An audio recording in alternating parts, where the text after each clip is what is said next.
So here we are, Khwezi. We are now a professional.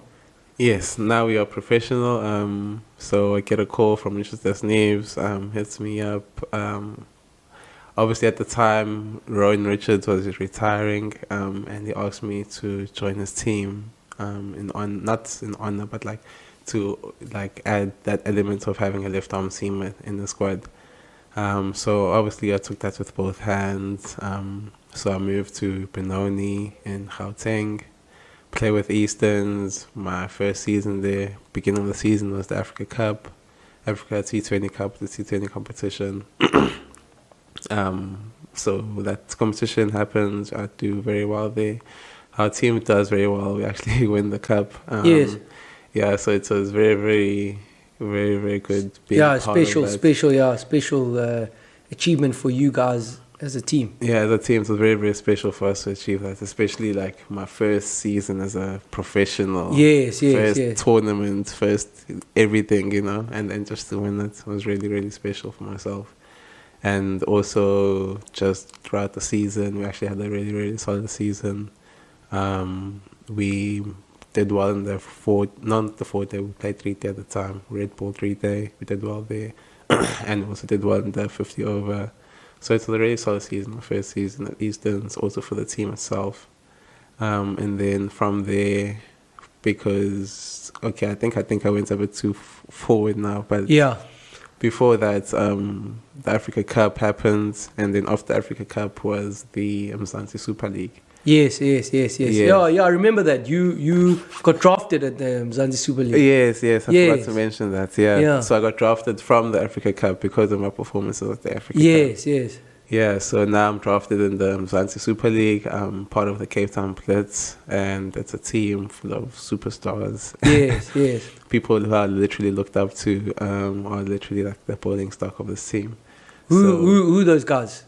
Anring Nokia, Vernon Philander, Dale Steyn, Wahab Riaz, Sisanda Makala. Those are the guys in your team? And then myself. And then yourself. That was a bowling stock. So you counting yourself as part of those guys? I was. Listen, that's part of the roster. No, wait. This is all good and well, but I can imagine you walk into a change room and these guys are there. What's your take on that, bro? Oh my gosh, yeah, it's just so weird. Just how everything happens. Because I think there was an auction and stuff like that. Yes. And the auction wasn't on TV or anything like that. It was live streamed on YouTube. I can't remember. Yes. I wasn't even following and stuff like that. I didn't even know what was happening. And my teammate who I was living with at the time, his name was Dylan. He was keeping a close eye on it, I remember. And he got drafted into the Nelson Mandela Bay team. And Nelson Mandela Bay Giants, the P team, I think. That's why he was having a close eye on this. But I wasn't really paying attention. And then he shouts out my name and he tells me that I'm going to Cape Town. And I'm like, what do you mean I'm going to Cape Town? Dude. So it was all a huge shock for me, especially because I wasn't really expecting to be involved. You were exactly. just I was just auctions happening, whatever. Yeah. It's literally my first season. I have 4 games under my name. Surely I can't even be considered. That's what's my thinking. Yes. Surely I can't even be considered to be in this thing, even though my name's on there. But I'm not even gonna follow it to remember. So yeah, that's where my mind was. So that happens. Honestly, a huge shock. So then walking into the change room. Yeah. Walk into the change room. Ashwell Prince is the head coach. So that's also yes, a big legend, name, yeah. Big name, South African legend himself. So it was very, very, honestly, very intimidating for myself. Not just the bowlers that I mentioned. There was also, I don't want to name the whole team, but yes. It was a team full of superstars. Yeah. So just walking into that team, it was honestly very overwhelming. Liam Livingston. Quinton de Kock. Yeah. Yeah, I remember the team. Exactly, Yeah. So it was very intimidating, but they were also very, very welcoming, and they were also very open to let me learn from them, bouncing ideas. In actual fact, got to a point where they were insisting that I ask someone something every day, so that I'm growing and learning myself. Yes. So that environment that was always encouraging me to learn, even though I wasn't getting much game time. Just being in that environment. In the environment, yeah. And soaking up so much knowledge from everyone else around me. Really, really, really, really helped a lot, and I took it with me to this day. I honestly feel like I learned a lot just being around those guys. Not even playing, just being around those guys. Boy from Toti all the way now with Superstar. Literally.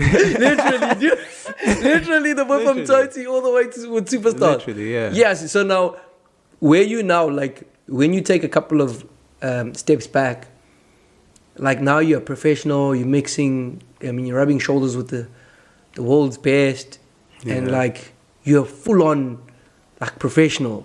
Like, how's it been like for you, like, especially in that moment where you like, flip, I'm a full-on professional now. Like, dude, I'm a superstar. Like, when I say superstar, I'm amongst superstars, literally playing with them. Like, like as I said, this was just overwhelming. But at the same time, I try to soak it in as much as possible, not to be too overwhelmed and stuff like that. And just knowing that this is what you're aiming for, this is what you've been dreaming for. So it shouldn't be too much of like a shock and stuff like that. Like, if anything, you must try to get accustomed to it, because this is what you're going to be trying to achieve every day. So it was very, like, how can I say it? I was very in ease and like very calm in the space. Just soaking up everything that's happening around me, how everything works, the system, how everything operates as being a professional. And also just for myself, how I go about my daily habits, my daily things, how I handle myself as a professional. Plays a huge role now as to how I go about things when I'm playing. So I also had to like look at that also. Had to change a few things myself, like sleeping late and stuff like that. Eating habits and stuff like that had to change. So it was very like a big wake up call also at the same time, to like see all these players around me and seeing them, how they live and how they go about their things, and just to see what it takes to get here for them, and knowing, okay, this is not the formula, but like, this is how a professional sportsman conducts himself. This is how they go about their things. And that she was taking like notes even from that, not just from playing cricket and skill-wise and what can I do with the ball. Also what they were doing off the field, how they were leading their lives off the field. So I also took notes in terms of that. Yeah, that's interesting. My next question is going to go into you getting paid and you're getting money. Like, how do you handle that? Like, ka-ching. Like, whoa, like money's coming in for playing the sport. Like, and how did you handle the money thing for you? How was that for you? I honestly think I handled it pretty well. Obviously, I did spend recklessly, obviously, because it was the first paycheck. You know, everyone does that. But like my biggest purchase was like a laptop. I think, that's the biggest thing I've ever purchased like one time. Which is my laptop, which I still have today. So I'm not gonna be the person to like spend it all. I'll spend it and finish it, but like gradually, you know. Yes. Gradually, you're not just go out there. I'm not gonna spend it like going somewhere and stuff like that. Like no, like I just keep it and use it accordingly. So I wouldn't say I had problems in terms of that, but like also credit to like my parents and stuff like that. They've taught me. Otherwise, not to be that person, always to be smart about my money and always to be thinking forward and not to be like being in the present too much. So I don't think I was too bad with my money at the beginning. Nah, that's proper. Yeah. It's always interesting because some guys, they fly away with the money. The money gets people exciting. Next thing people are wearing Gucci. Next thing people are... Yeah, but that's very true. Yeah, it's very interesting. So Khwezi finishes the Mzansi Super League, finishes the season with Easton's, and then what happens there? So before finishing the season with Easton's, because of the old structure, Easton's are still affiliated with the Titans. So the Titans could pick players from that pool of Easton's and Northern's players to play for the Titans. And towards the end of the season, I got a few games for the Titans, playing in the One Day Cup. I played 3 games for them. Did pretty well in those games also. And then end of season came, and then I got a contract playing for the Titans. And yeah, that's when COVID also hit. Yes. And that's very, sorry, that very same year, the very same season, COVID hit. So we didn't really start at the beginning of the season. Yes. There was a lot of delays and things going on, obviously, regarding COVID. It only started in December, I think. And then, obviously, starting in December, I was part of the Titans team, training with them throughout, but I wasn't really playing also. So, obviously, because of the old structure, still being affiliated with Easton, if I wasn't playing at Titans, I'd drop down and play for Easton. So at that time, I was playing for Easton still, even though I was Titans contracted. Yes. Yeah, so I was playing for Easton still. We played in a COVID bubble the following year, which was in January or February, I can't remember. But there's a COVID bubble for Eastons with the other teams in the semi-pro division. We play in that bubble. I do pretty okay there, not too well. My performances weren't like mind blowing or anything like that. And then end of season comes, didn't play like a game for Titans, and then I lose my contract with the Titans, and then I go back to Easton's the following year. Yeah, the following. So season. how was that for you? So you do well for Easton's, Santa Super League, to the Titans, then you lose your contract, or you offered a contract at Easton's. Yeah. And how was that for you, that period? Yeah, that period was tough. I felt hard done by, especially with all the challenges that COVID brought that season. Especially, there was very, very limited opportunities, and at the same time, I knew that also as myself, I didn't do enough to guarantee myself that extra opportunity the next season. So it was very hard to take to lose that contract, because obviously you want to play. Yes, you want to stay there, yeah. Want to stay there playing at the highest level possible. So dropping down again wasn't really pleasant. But again, I took it as an opportunity to learn. I understood that I was still young. Can't remember, I think like 20 at this stage now, or 21, I can't remember. But going back to Easton, took it as an opportunity to like grow again, to work on my game again, to redevelop, and then hopefully the following season I'll be going back to the Division 1 league and playing in one of those teams. So how does that season now at Easton's go? Season went pretty well. I'm on the field. So my coach at the time was Sandile Masengemi and Bongani Ndaba. Those were my 2 coaches at the time. And with the team, we didn't necessarily have a great season, actually. We really didn't play well in all formats. We played really, I don't want to say poorly, but it was average, yeah. Really average, yeah. Really, really average. Didn't have a good season at Easton's. But for myself personally, I had a really good season. I had a lot of opportunities with the ball. I had a lot of opportunities to bowl in all formats. So I was growing a lot in all formats, and also like doing well at the same time. So with all of that knowledge and experience now building up, I get an offer coming from Boylands the following season, which is the Power Rocks. Yes. And so season ends at Easton's, and I decided to take that opportunity to go to Power Rocks. Go to Power Rocks. It's interesting because then, just a year ago, you would have had the feeling of losing your contract. You then go back down to Easton's, and then now you get the opposite feeling, because now you're offered a Div 1 contract to go play for the Power Rocks. How was that for you? Were you excited? Were you happy with that? Did you feel like you achieved what you wanted to achieve? Where was your mind at? No, I was obviously like feeling like, okay, finally, if anything, because I really felt that obviously when I was playing at Easton's, I should be playing at a higher level. So that was always my motivation, to be there, to play at this Div 1 league. So when the opportunity came, I was obviously very, very grateful and happy that it came. But at the same time, I felt that I'd been working so hard for this, and I'm just so happy and glad that it's finally like happening now. So that happens, and I take the opportunity, and that was basically like the feeling going to Paul, is that now I've worked hard for all these years, even though it didn't really look as optimistic at times, considering like the very, very beginning hasn't been like the most optimistic thing, but like to be where I am, it was like, okay, I've achieved like something that I've been wanting to achieve, which is like one of the steps to obviously my biggest goal.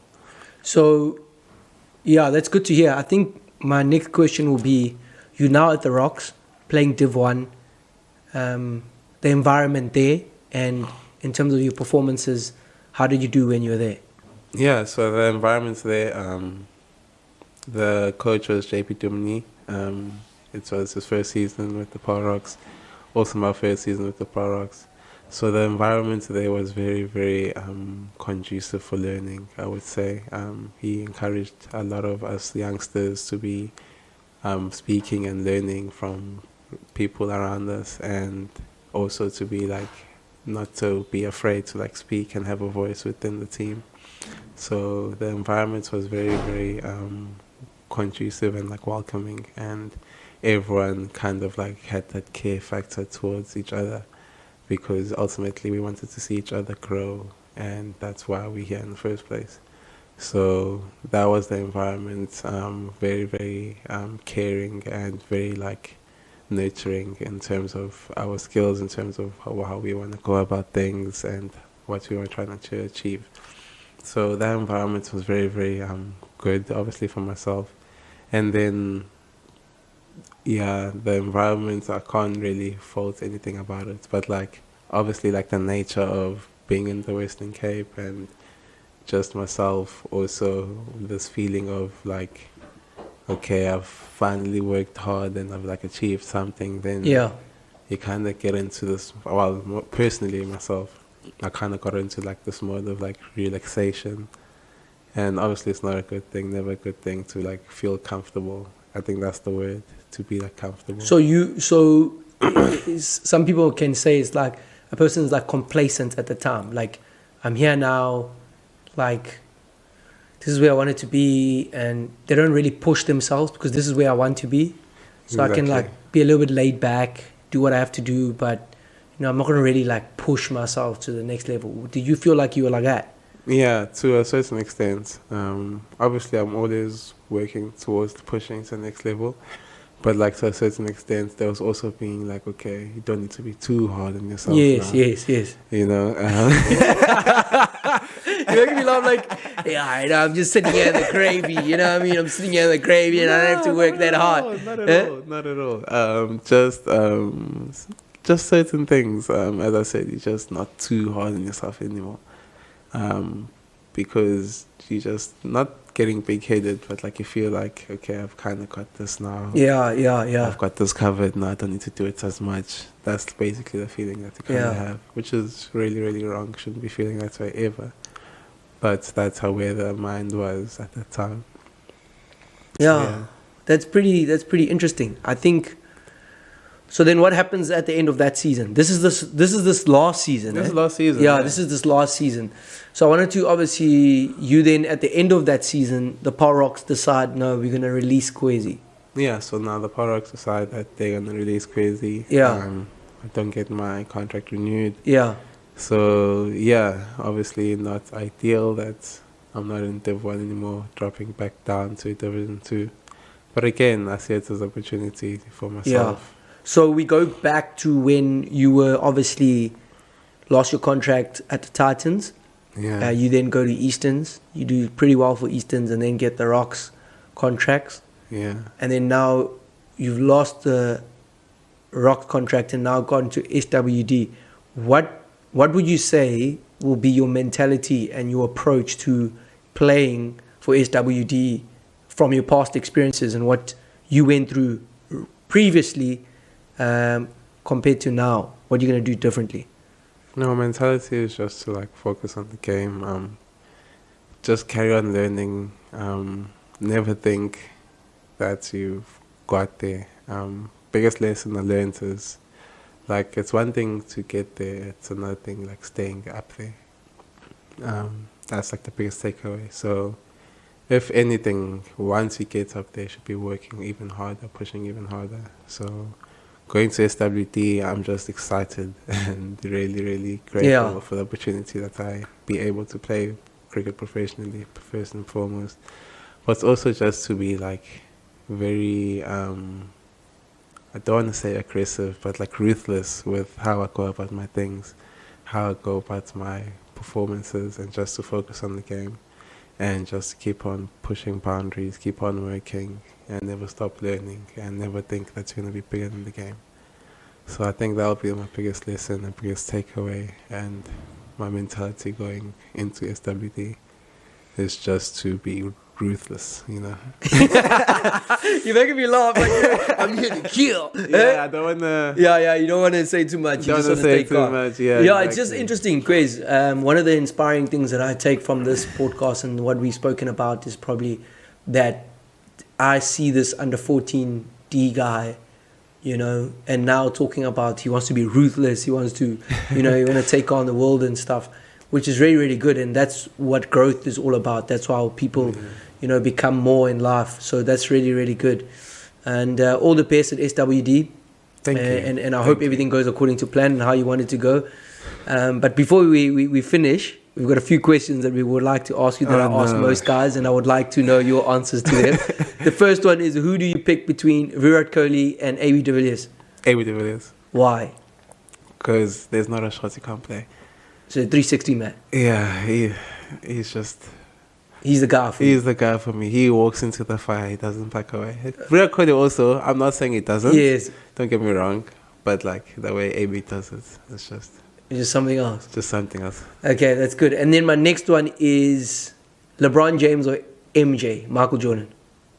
LeBron James. Your reasons for that? Don't honestly, I'm not a true basketball fan. But from what I know and all the stats that have been proven, it has to be LeBron James.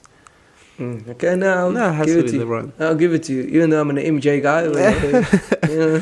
I haven't seen him play, so... Yeah, you haven't seen him play, but it would have been nice if you watched The Last Dance. But we'll talk about it. If you watched The Last Dance, you would understand, right? He directed and produced, so it's Okay. very biased. Okay, no problem. No problem, I'll take that. And then the last one, what kind of foods and stuff? What's your favorite food? Anything my mom cooks. Or anything that your mom cooks? Yeah. So you're not like a takeaway restaurant type of guy? No. I'm very like home cooked meal. Okay. Yeah, I love my home cooked. Yeah, no, Food. you know what's going through my head? I'm like, Food. whatever my mom cooks, I'm like, dude, you old, don't you have like a girlfriend? Instead of saying like, whatever my girlfriend cooks, whatever my mom cooks. Okay, mommy's boy. Mom still cooks for me, okay. Okay, no, that's alright. And then, When I'm at home. okay. Sure, man. And then just to finish off with, any advice, any words you would like to give to anyone who wants to become a professional cricketer one day and make a career out of the game of cricket? Nah, don't be scared to go for it. I would say that. Honestly, don't be scared to go for it. Like, your dreams may look far-fetched, but they're really, really closer than you think. If you just really intentional with how you go about things, with your mindset, and you really pursue what you want, you are going to achieve it. Very cliche, typical, probably heard it 1,000 times, but I really do believe that because it happened for myself. So that's what I'd leave for everyone. Khwezi, thanks so much for putting through, bro. I really enjoyed this. It was good. It's a beautiful journey. All the best at SWT. Give it your all. And my advice is keep on adding value wherever you are. Because especially when it comes to contract negotiations, maybe if you don't have a lot of game time, so on and so forth, if the guys know you're adding value, they definitely then know that you're someone that they have to keep around. So just make sure that you're adding value in any way that you can, and always be someone who's looking to, you know, make a difference in the environment. No, thank you so much. Yeah, thanks so much, bro. No, thanks. Cool.